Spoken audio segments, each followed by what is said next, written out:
বাংলাদেশে 277 কিলোমিটার ভূমি দখল করে নিয়েছে আরাকান আর্মি। সম্প্রতি এমন একটি খবর ছড়িয়ে পড়েছে ভারতীয় গণমাধ্যমে। মুহূর্তেই সংবাদটি সামাজিক যোগাযোগ মাধ্যমেও ছড়িয়ে পড়ে।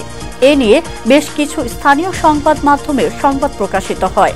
তবে তথ্য যাচাই সংস্থা ফ্যাক্ট ওয়াচ এই খবরকে মিথ্যা বলে চিহ্নিত করেছে।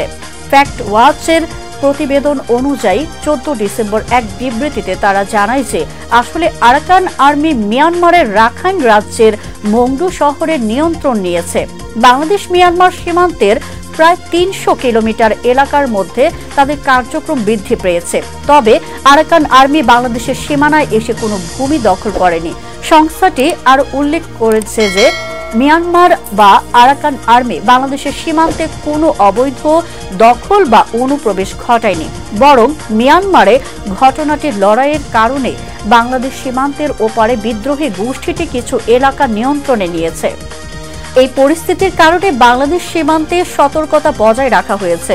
ফ্যাক্ট ওয়াচের পক্ষ থেকে বলা হয়েছে, গণমাধ্যমে প্রকাশিত ভূমি দখল সম্পর্কিত খবর সঠিক নয় এবং এ ধরনের ভুল তথ্য মানুষের মধ্যে বিভ্রান্তি সৃষ্টি করতে পারে। তাই এসব মিথ্যা খবরকে উপেক্ষা করা উচিত।